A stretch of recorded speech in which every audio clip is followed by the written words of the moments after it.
ಯೆಹೋವನೇ, ನಿನ್ನ ನೇಮಗಳನ್ನು ಕಟ್ಟಳೆಗಳನ್ನು ಅನುಸರಿಸಿದ್ದೇನೆ. ನನ್ನ ನಡತೆಯೆಲ್ಲ ನಿನಗೆ ಗೊತ್ತದೆ. ಶುಕ್ರವಾರ 26ನೇ ಜೂನ್ 2026ನೇ ಇಸ್ವಿ.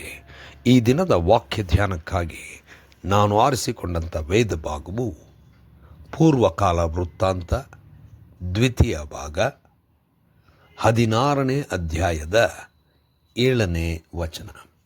ಆ ಕಾಲದಲ್ಲಿ ದರ್ಶಿಯಾದ ಹನನಿಯು ಯಹೂದ್ಯರ ಅರಸನಾದ ಆಸನ ಬಳಿಗೆ ಬಂದು ಅವನಿಗೆ, ನೀನು ನಿನ್ನ ದೇವರಾದ ಯೆಹೋವನ ಮೇಲೆ ಆತುಕೊಳ್ಳದೆ ಅರಾಮ್ಯರ ಅರಸನ ಮೇಲೆ ಆತುಕೊಂಡದ್ದರಿಂದ ಅರಾಮ್ ರಾಜನ ಸೈನ್ಯವು ನಿನ್ನ ಕೈಗೆ ಬೀಳದಂತೆ ತಪ್ಪಿಸಿಕೊಂಡಿತು ಎಂಬುವಂಥದ್ದೇ.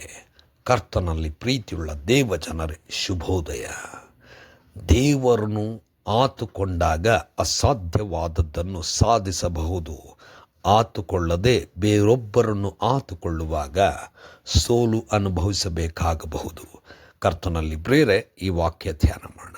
ಈ ದಿನದ ವಾಕ್ಯ ಧ್ಯಾನದ ಶೀರ್ಷಿಕೆ, ದೇವರನ್ನು ಹೊರತು ಬೇರೆಯವರನ್ನು ಆತುಕೊಳ್ಳುವುದು. ಕರ್ತನಲ್ಲಿ ಪ್ರಿಯರೇ, ಯೂದಾಯದ ಅರಸನಾದಂಥ ಆಸ ದೇವರನ್ನು ಆತುಕೊಂಡಂಥ ವಿಚಾರವನ್ನು ಹನನಿಯನು ತಿಳಿಸಿದನು. ಕೂಶ್ಯ ಲೋಬ್ಯರ ಸೈನ್ಯಗಳು ಅಪಾರವಾಗಿತ್ತು. ಅರಸನಾದಂಥ ಆಸ ಗೆಲ್ಲಲು ಅಸಾಧ್ಯವಾಗಿತ್ತು. ಆಗ ದೇವರನ್ನು ಆತುಕೊಂಡಾಗ ದೇವರು ಅವನಿಗೆ ಜಯವನ್ನು ಅನುಗ್ರಹಿಸಿಕೊಟ್ಟಿದ್ದನು. ಇದನ್ನು ನೆನಪಿಗೆ ತರುತ್ತಾ, ಈಗ ಅರಾಮ್ಯರ ಅರಸನನ್ನು ನಂಬಿ ಅವನ ಮೇಲೆ ಯಾವಾಗ ಆತುಕೊಂಡಾಗ ಆದಂಥ ಪರಿಸ್ಥಿತಿ ಸೋಲು ಅಥವಾ ಅವರು ಕೈ ಬಿಟ್ಟು ತಪ್ಪಿಸಿಕೊಂಡರು ಎಂಬುವಂಥದ್ದನ್ನು ತಿಳಿಸುವಂಥವನಾಗಿದ್ದಾನೆ. ಕರ್ತನಲ್ಲಿ ಪ್ರಿಯರೇ, ಸುಲಭವಾದಂಥ ಸಂದರ್ಭಗಳಲ್ಲಿ ದೇವರನ್ನು ಆತುಕೊಳ್ಳದೆ ಹೋಗುವಂಥ ಅನೇಕ ಸಂದರ್ಭಗಳು ನಮ್ಮ ಜೀವನದಲ್ಲೂ ಇದೆ. ಅಸಾಧ್ಯವಾದಂಥದ್ದು ಬಂದಾಗ ದೇವರ ಕಡೆಗೆ ನೋಡುತ್ತೇವೆ, ದೇವರ ಬಲವನ್ನು ಕೇಳುತ್ತೇವೆ, ದೇವರನ್ನೇ ಆತುಕೊಳ್ಳುತ್ತೇವೆ. ಸುಲಭವಾದಂಥ ಸಂದರ್ಭಗಳಲ್ಲಿ ಸವಾಲುಗಳು ದೊಡ್ಡದಿಲ್ಲದಿದ್ದಾಗ ನಮ್ಮ ಮುಂದೆ ಇರುವಂಥ ಅಥವಾ ನಮಗೆ ಹತ್ತಿರವಾಗಿದ್ದಂಥ ಕೆಲವರು ನಮ್ಮ ಬಲದಿಂದಲೂ ಅವರ ಬಲದಿಂದಲೂ ಅದು ನಾವು ಗೆಲ್ಲಬಹುದು ಅಥವಾ ಸಾಧನೆ ಮಾಡಬಹುದು ಎಂಬುದಾಗಿ ನೆನೆಸಿಕೊಂಡು ದೇವರನ್ನು ಆತುಕೊಳ್ಳದೆ ಹೋಗುತ್ತೇವೆ.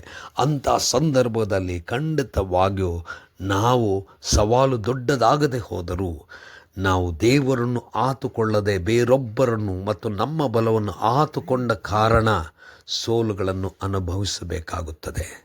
ಎಚ್ಚರದಿಂದಿದ್ದು ಎಲ್ಲ ಸಮಯದಲ್ಲಿ ದೇವರನ್ನು ಮಾತ್ರ ಆತುಕೊಳ್ಳೋಣ. ಕರ್ತನೇ ದಯಾಮಯ ಸ್ವಾಮಿ, ನಿನ್ನನ್ನೇ ಆತುಕೊಂಡು ಮುಂದೆ ಸಾಗಲು ಬಲಪಡಿಸು. ಯೇಸುವಿನ ನಾಮದಲ್ಲಿ ಪ್ರಾರ್ಥನೆ ಬೇಡಿದೆವು ತಂದೆಯೇ, ಆಮೆನ್.